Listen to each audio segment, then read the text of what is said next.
Here we are, watching another one of my SCR videos, but this one is not like the others, because this time I'm going to be comparing it to its biggest rival, British Railways.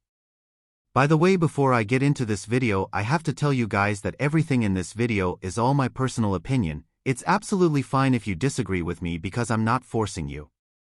Getting into SCR first, because I have played this game for 3+ years, we are all familiar with how things work here. You stop at stations, you get points, and you continue on. Their braking is also better than BR, considering the fact I'm more used to less realistic brakes and faster brake time.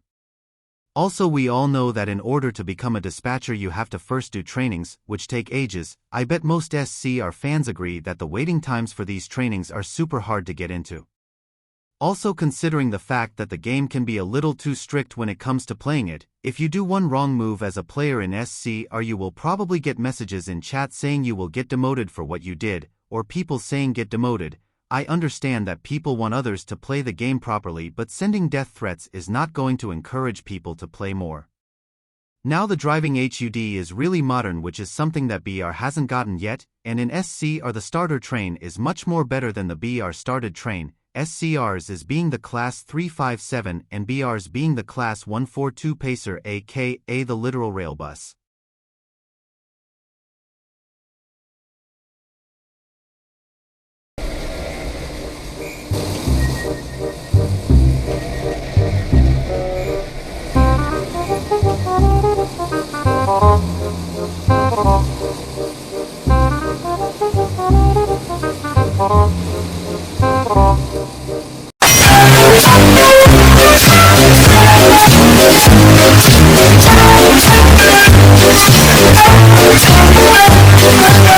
Apart from what happened there, BR is a really great and realistic train simulator game, using the real train liveries from the UK. The only minus is the starter train, but once you get a better train, or you spend Robux to avoid that train, it's really worth it.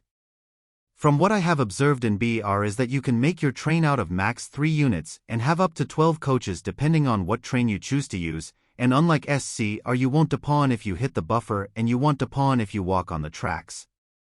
From my experience playing this game so far, the community is really laid back and not just talking about just the game, as one of my friends said.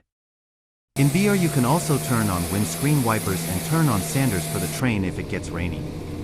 Best of all, if you have an electric train, you can work the pantograph, something SCR still hasn't figured out how to do. You can turn the interior lights on and off, and you can even turn the headlights on and off. To be a guard, all you need to do is press the guard button on the main menu and find a train that wants one with no training needed.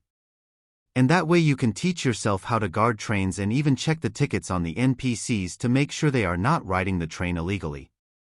The only thing I wish the game had would be the Electrostars, such as the Class 377 and the Class 378, but this game is fairly new and I'm sure they will add them in later updates. Another thing is that some of the trains are a bit expensive, but if your score is good, you can get bonus coins at the end of your route to help save for that speed demon you have always dreamed of buying. Although the map itself is not that big and there are quite a few bugs that need to be fixed, this game is a 10 out of 10 train simulator that I suggest any UK train fan to try out. Also, I forgot to mention that you can buy liveries for different trains that range from 200 coins to about 600 coins. So in conclusion, here is a short finalizing which game I think is better.